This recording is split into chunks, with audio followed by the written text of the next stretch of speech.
Hello and welcome to the Kids Are Kids Expert Parenting Advice video and interactive series. I'm Amy McCready, founder of Positive Parenting Solutions, and I'm proud to partner with Kids Are Kids to bring you practical solutions to your parenting challenges.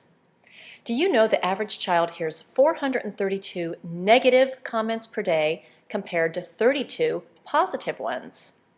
If there were a hidden camera in your house, how many times a day do you think you would catch yourself saying no or don't to your kids? I think most of us would be surprised at how many negative commands we dish out on a daily basis. Well, today we're going to talk about how a simple shift in your communication style can make a big difference in the level of cooperation you get from your kids and also in how they perceive themselves. I'm going to share some inherent pitfalls of no and don't commands and give you simple strategies that it will deliver much better results and will be a lot more encouraging from your kids. So what's wrong with don't run in the house or don't leave your towel on the floor? Well, no and don't commands have inherent pitfalls, especially for young kids. The first pitfall is that they're confusing. I do an exercise with parents in an in-person class where I give them a series of don't commands. Don't stand up, don't look at me, don't look at your neighbor, don't move around. Well, you should see the looks on their faces when they're trying to process the information. They have this deer in the headlights look, thinking, well, what am I supposed to do here? The exact same thing happens with our kids. No and don't commands are very confusing. They have to double process. They have to think, well, what does she not want me to do? And then what does she want me to do instead? Don't commands are confusing for kids, and in turn, they deliver poor results. Now, another pitfall of no and don't commands is that it reinforces the negative behavior.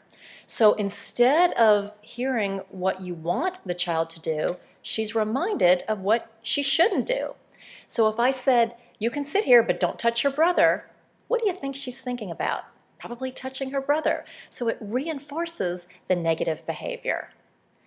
Now, the third pitfall of no and don't commands is that they're discouraging. If 93% of the feedback you received during the day was negative, you would feel discouraged too. That's how our kids feel. When they constantly hear no and don't commands, it's discouraging for them, and it also fosters that perception that they're bad. And of course, we don't want that for our kids. We want our kids to have a positive, empowered perception of themselves. And our communication doesn't always reflect that. So what can we do instead?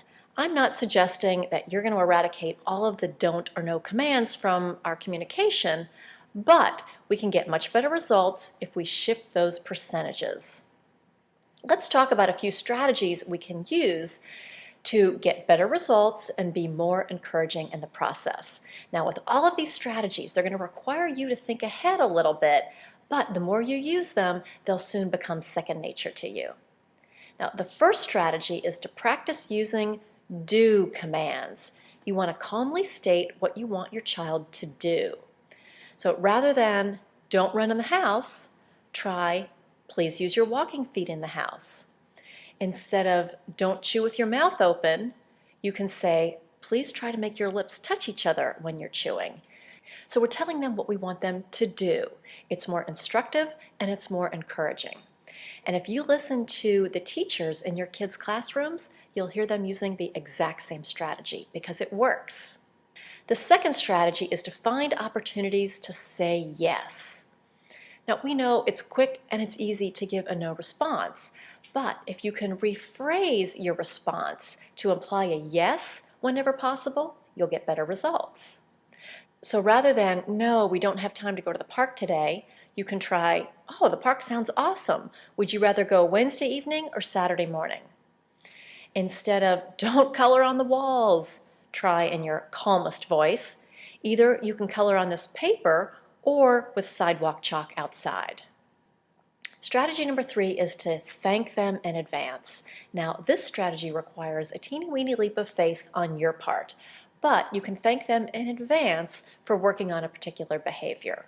So, for example, instead of saying, please stop getting in and out of your chair, you can rephrase that and say, thank you for working hard to keep your bottom on the chair during dinner. Instead of "don't leave your dishes on the counter," you can try "thank you for taking the time to put your dishes in the dishwasher tonight." Again, it reinforces what we want them to do, and it assumes they'll make the appropriate choice, so it's much more encouraging. Strategy number 4 is one of my favorites. Role play what you want them to do. Young kids love to pretend, and role play is a great way to teach kids how to behave in appropriate ways. So if you're tired of seeing your kids chew like farm animals or grab food from each other at the dinner table, take time to role play what you want them to do. So have a party and invite your kids and their favorite stuffed animals and practice appropriate table manners. Practice chewing with your lips touching each other or graciously asking each other to pass the potatoes. It'll be a lot more fun for all of you, and you'll be much more likely to get the behavior you want to see at dinner that night.